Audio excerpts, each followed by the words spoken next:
Hello everyone, and welcome to a video where I'm joined with the CEO of Rent Reporters, John Simpson, here in Newport Beach, California at the Rent Reporters HQ.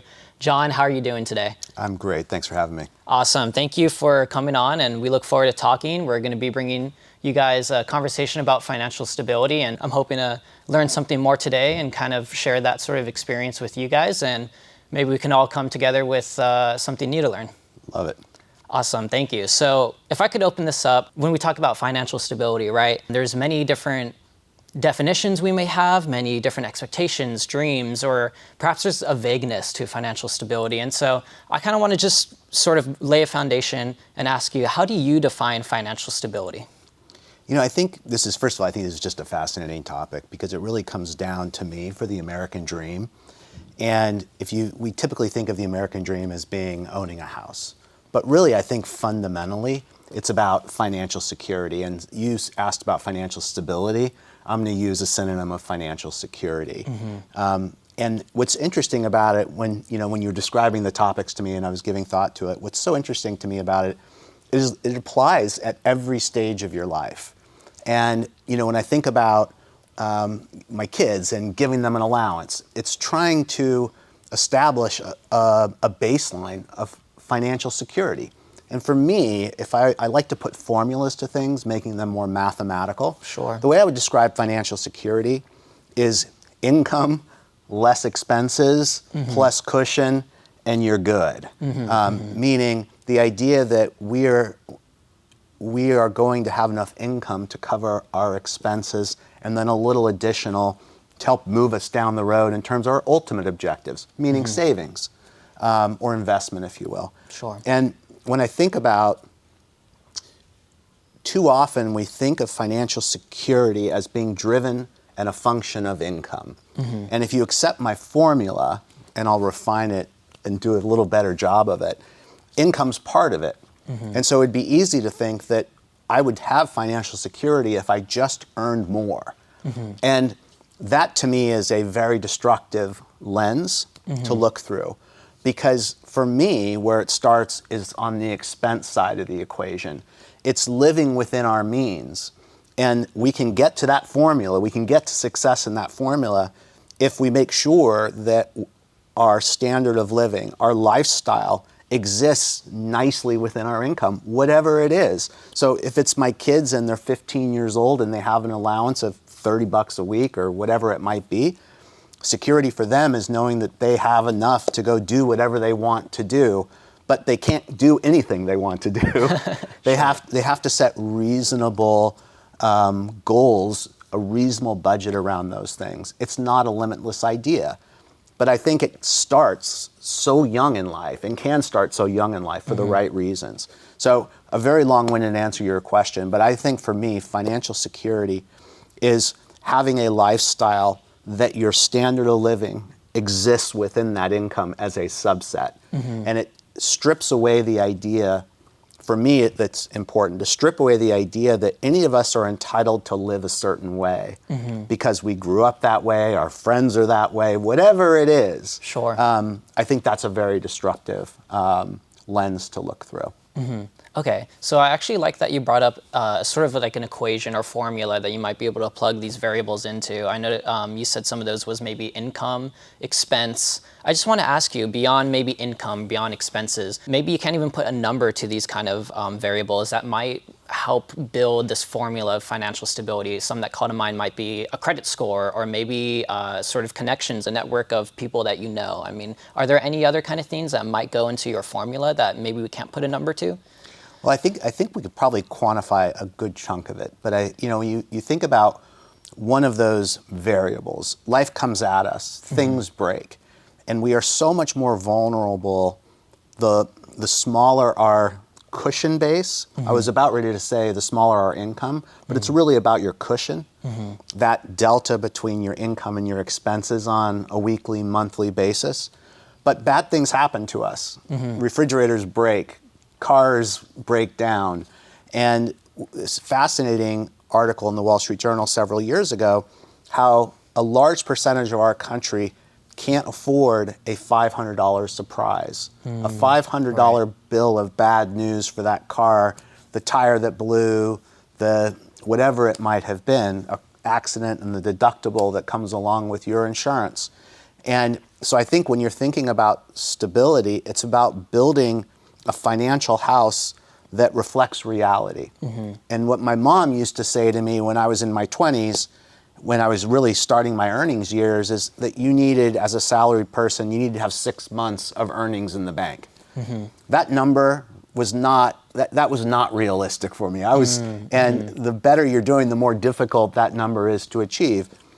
So I think we need a financial cushion for those things that are going to end up into that formula as variables that are unknowns, if you will, today. And maybe we can solve it with pi or something like that. Sure. But I think at the end of the day, it's about being realistic about what can happen and start to build towards a cushion. Even if we can't establish one today, we can certainly realign our expenses, realign what we're doing to have that rainy day bucket where we can put some dollars into it.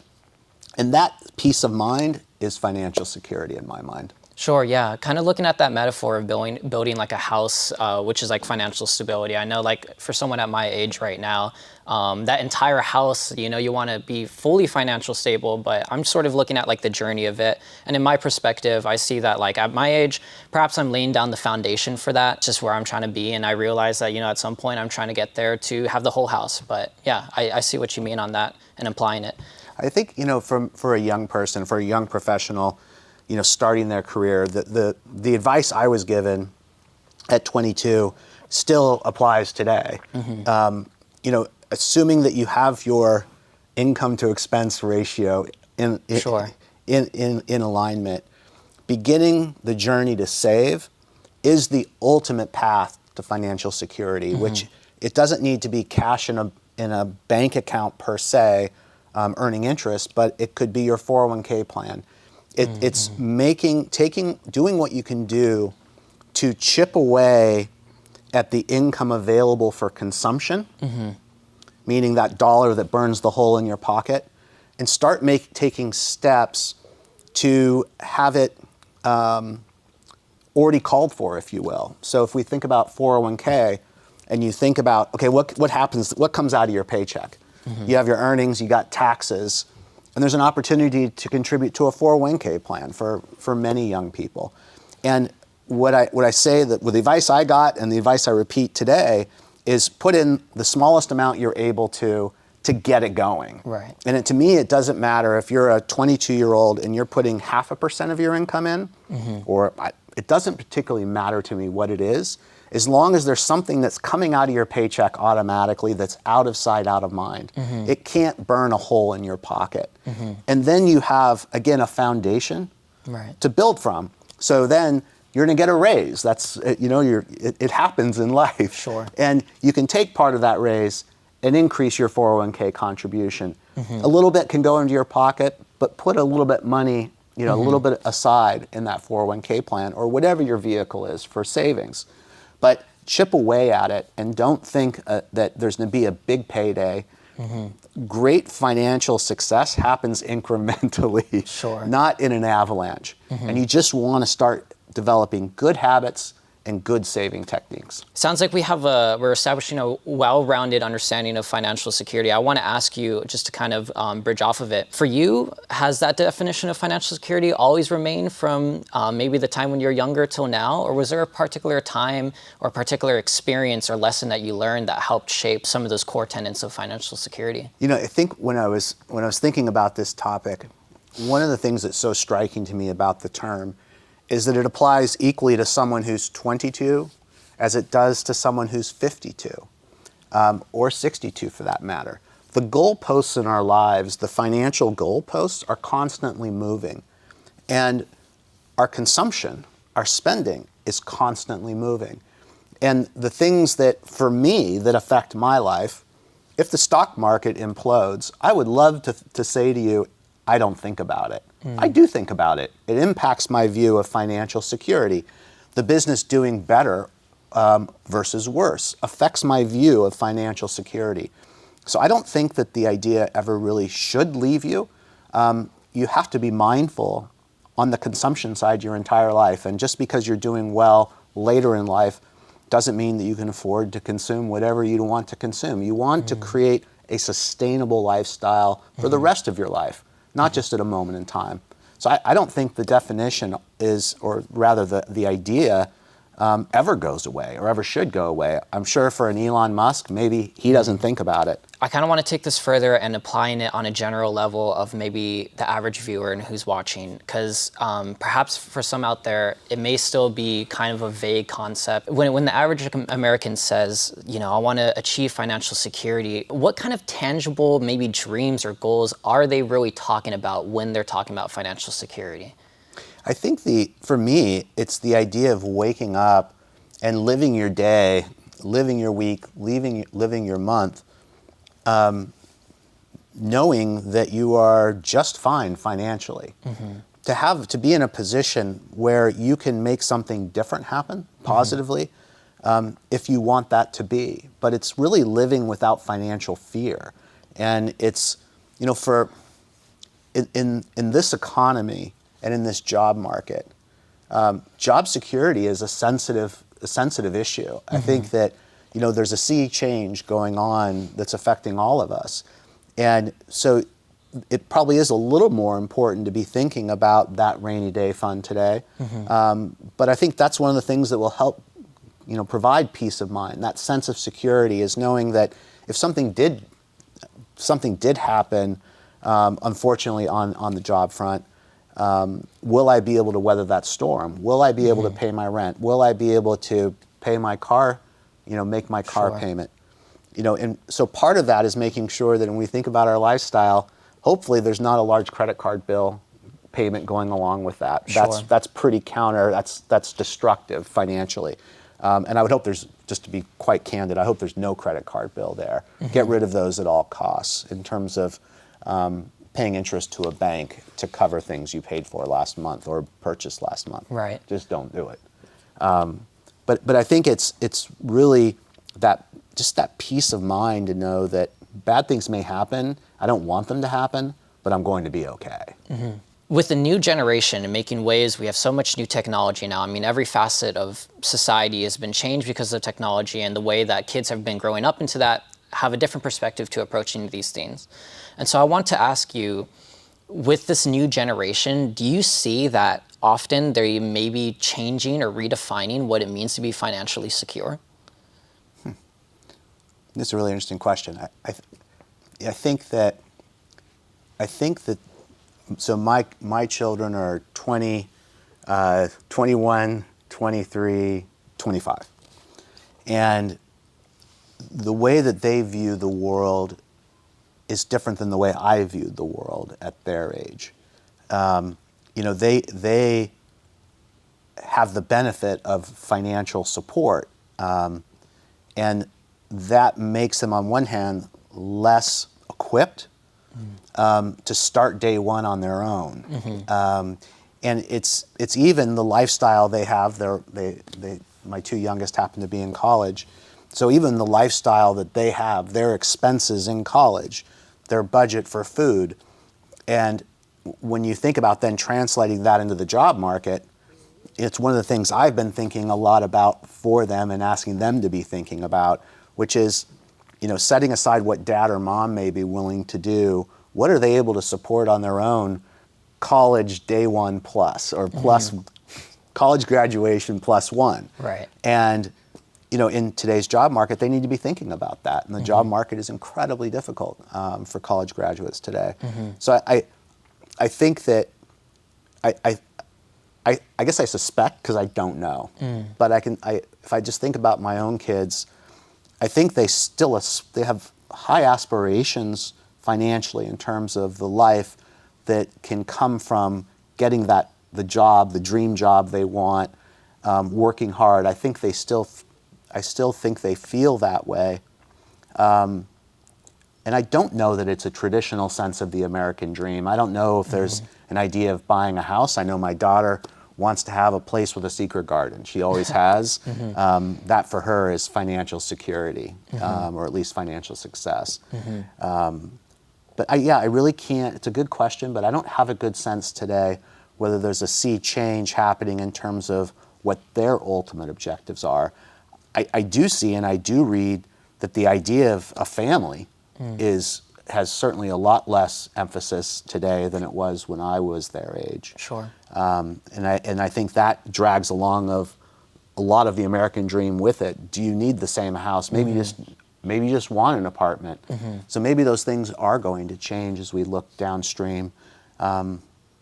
But there's to be a change with this generation. I just don't know what it looks like yet. Sure. Yeah. The reason I bring it up is because, frankly, and it's not necessarily a bad thing or a good thing, but I see in my generation that there is a bit of a change in what we determine as like our financial goal or financial dreams, and where we see later in life. Like I know some people who are perfectly fine living in an apartment, maybe a studio, even if you will, but their idea of financial security is not maybe like home ownership, but they see as like being able to travel like every year, once a year, have a really good vacation. I mean, of course, there are others who still do want to maybe grow up and have a family and be able to have the house with the yard and the car, but and the white picket fence and right, all of that. That, right? But I do find it interesting. I sort of see some of that more traditional sense still existing, but also people defining financial security in different ways. Well, I guess if we go back to that idea of the formula, I don't have a preconceived idea as to how anyone should live their life within the context or the construct of that formula. Right. If it's the vacation that's important, I love going on vacation. So I'll certainly sign up for that, as long as you're taking care of the rest of the pieces of your house, your financial house, and keeping that in order. And I think you do want, what is difficult when you start moving away from home ownership as an ideal, that's also a significant portion of my generation's net worth. And if you're not going to go down that path, it's important to be mindful that you still have to fill up that savings bucket somehow. You have to fill up that long-term security through good savings. It can't just be all consumption in my mind. Right. Sure, of course. So in being able to reach whatever goal of financial security you may have, as I mentioned earlier, there's many different tools or different sort of resources I feel that people can have today, no matter what generation. One thing, of course, that's taking the society by storm is AI. Another may be rent reporters and the financial resources that can offer. I just want to ask you, what do you think are some of the most crucial new financial resources or tools that you think people should be taking advantage of in our day that perhaps weren't there 20 years ago? Yeah, I mean, I think, of course, you have to touch on AI. And I don't lean on it particularly in my financial life, but I certainly lean on it financially. And, if you're trying to put together a game plan, ChatGPT is going to be fantastic at helping you think about what that game plan might look like. But to me, when it comes to building or creating financial security, it's about the basics. It's not really complex. It's about using technology to give you as real-time visibility into what you're spending. Right. So that's not out of sight, out of mind. That's not a credit card bill that shows up or a debit card statement that shows up at the end of the month. And using tools, what used to be like Mint and Empower has an app that you can link your accounts to. There's several options out there. And I firmly believe in that, of just, if you can, that to me is the most helpful tool when you're trying to establish an expense baseline and expense discipline. Of not being able to hide from that expense. You see it on your phone. This is what you've spent thus far. Here's your budget. It's really basics that don't require a lot of technology, but that technology that creates the transparency of what you're spending and what you're earning, to me, is the most powerful thing that anyone can have. It's just about keeping track of it, because for us, I mean, I fall victim to it too. I forget what I spend on a weekly basis at times, or often, not even at times. Building off of that, I want to ask your advice, because at the end of the day, we can only save so much, and maybe we're in a tighter moment in life where income to expense is rather tight, and you're already saving as much as you can, but we still have, of course, maybe rent, auto loan bills to pay, or maybe groceries, stuff like that. And so I want to ask you, after looking at expense, what's one way that maybe we can sort of grow income or invest in ourselves to maximize the potential of who we could be? Yeah, I think when we think about our financial lives, so you mentioned auto loan. I think there's investments in your life to give yourself the best possible chance of outcome, no matter what your ultimate circumstances are. So you mentioned an auto loan. A component of that loan is interest expense. Sure. Obviously, you have to make a decision as to the car you're going to buy, the car you can afford, but that interest rate in your auto loan matters. And I just had to get an auto loan recently, and I didn't shop for it. They pulled my credit report, and that was my interest rate. And I'm like, gosh, I probably should have put a little more thought into that in advance. But getting your credit score into an optimal category goes directly to your financial well-being. We too often think of our credit score as affecting us when we want to buy things, but it really does go to our basic human, our individual P&L, if you will, our profit and loss statement. So paying attention to that credit score, getting it as high as possible, that is really within all of our controls. It's just as accessible to a 22-year-old as it is to me. And a 22-year-old needs a little more time to build that credit, but we can take the steps and develop the discipline to give us the best possible credit score. And that affects our financial life for the rest of our life. So that's number one. But when I think about when you're looking at getting ahead financially, side hustles to me matter. You're right. There's a limit where, you know, we are earnings constrained. All of us are fundamentally.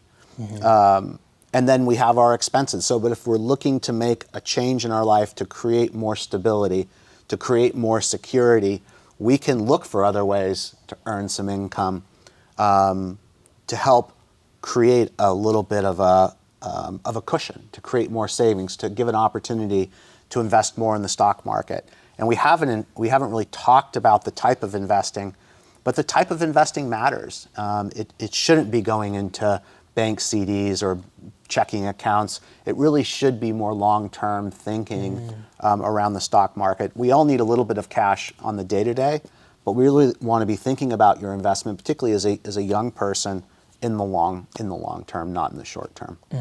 All right, sounds good. I'm going to kind of wrap that up there and bring it full circle. I'm hearing a lot of financial security really starts with how you approach things and your mindset around it. We're hearing words like discipline. And when it comes to financial security, maybe we're pursuing freedom. We're pursuing a peace of mind in case of the rainy day. We're pursuing maybe confidence, right? A credit score can give you that. These are all sort of components and factors that maybe we can insert into that financial stability formula of who we want to be as people and how we can show up every day for ourselves in our own lives and kind of build that sort of discipline, that sort of approach in everything that we do surrounding finances. How would you sort of wrap that up? What's your final message that you think the viewers would like to hear? What comes to mind is the idea that somehow this is a conversation for those who have less financial means than those that have more. And as we're talking, I'm constantly reminded by adults who make a lot of money, who make famously bad decisions in their financial life. And those people don't have financial security, and they certainly lack financial discipline. I think what I really take away most from this conversation, and I guess what I would like you to take away from it, is it's an individual quality, it's an individual skill that we can learn to serve our lives, to serve us individually well. But it's all on us. And it doesn't have anything to do with how much you make. It has everything to do about approaching your financial life in a disciplined, honest way. And it goes back to that formula that you got to keep your expenses under your income, and then you have something to work with. You can decide, how much do you want to save? Do you want to maybe pass up going out to dinner tonight and eat home instead and put that money in the bank. But until you get to the point where your expenses are under control, you can't make those decisions to save. And if you haven't yet made that decision to get your expenses under control, do that today. It's not a pleasant exercise, but it's an honest exercise. We all need to go through it and keep doing it. Sure. Well, I'm glad to hear that. Honestly, it's a conversation that everyone's willing to have, and hopefully that brings a little more peace of mind for everyone to know that, you're not alone wherever you're at in your financial journey, and that there's a little bit of something that everyone can do and a little bit of something that we can kind of implement in our lives going forward. So I appreciate it. Without question, for sure. Thank you everyone for watching this video, and we hope to see you guys soon in another conversation. But ultimately, thank you, John, for coming, and I appreciate the conversation. Absolutely. Thank you, guys. Thanks, everyone.